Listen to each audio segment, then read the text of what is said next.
क्योंकि कुछ दिन बाद जन्माष्टमी थी, तो मेरी मदर इन लॉ ने बोला कि तुम जन्माष्टमी पे घर आओगे तो कान्हा जी को अपने लेकर आना, यहीं पर सेलिब्रेट हो जाएगा। ठीक है, मैंने उनको ना हाथ लगाया, अपनी बेटी को बोला कि कान्हा जी को उठा लो। वो पूरे रास्ते गोद में लेकर गाड़ी में बैठी रही और तब लेकर गई। वहाँ जाने के बाद मतलब वहीं सेलिब्रेशन हुआ। मैंने उनका कुछ नहीं किया, जो किया मम्मी ने किया और मेरे बच्चों ने किया, सब ने किया और हम लोग वापस आ गए। और चलते समय किसी को भी याद नहीं आया कि हमें कान्हा जी को वापस ले जाना है।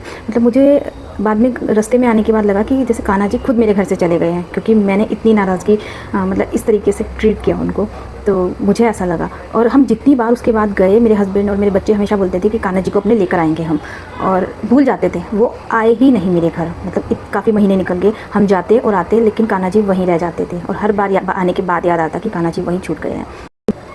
कुछ टाइम के बाद पता नहीं ऐसा मेरे अंदर क्या हुआ, कान्हा जी ने क्या बदलाव किया, मुझे नहीं समझ में आया। लेकिन मैंने घर से निकलते समय मैंने अपनी बेटी को बोला हम अपने कान्हा जी को घर लाएंगे, ठीक है, याद रखना।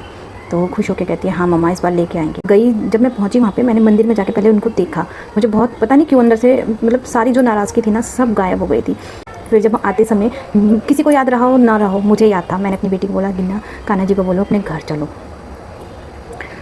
मतलब उस वक्त कान्हा जी हमारे साथ आए और तब से हमारे साथ हैं। और उस दिन के बाद ना मेरे अंदर रहा भी नहीं कि मैं किस चीज़ को लेकर उनसे नाराज़ थी, मतलब फ़ील ही नहीं आता। और उस दिन के बाद से मेरा कान्हा जी में बहुत विश्वास बन गया कि नहीं कान्हा जी हैं। कान्हा जी मुझसे नाराज़ होकर मेरा घर छोड़कर चले गए थे, और जब तक मेरे मन से खुद आवाज़ नहीं आई कि हाँ मुझे कान्हा जी को अपने वापस लेकर आना है, तब तक वो मेरे घर में नहीं आए। मैं खुद जाके उन्हें लेके आई हूँ। मुझे महसूस हुआ। और कुछ चीज़ जो मैंने उनसे बोली थी, जो मैंने बताया, जो इंसिडेंट हुआ था जिसकी वजह से मुझे उनसे नाराज़गी थी, जो चीज़ वो हुई थी, उसके बदले मैंने उनसे जो कुछ कहा उन्होंने उस चीज़ को पूरा किया। सबसे बड़ी बात, उस चीज़ को पूरा किया, उस बात को माना। तो इससे मुझे लगता है कि हाँ भगवान अपने भक्तों की, हम अपने बच्चों की बात सुनते हैं। अगर दिल से कही जाए, अगर दिल से दिल की बात पहुंचाई जाए ना, तो भगवान तक ज़रूर पहुंचती है। मेरी तो पहुंची थी। और मेरे कान्हा जी भी मुझसे नाराज़ हुए, मेरी भी नाराज़गी उनसे थी, जो कि बाद में दोनों की नाराज़गी दूर हुई। और अब मुझे कान्हा जी से कोई शिकायत नहीं है, कोई भी शिकायत नहीं है। और वो हमारी हर बात में कान्हा जी होते हैं।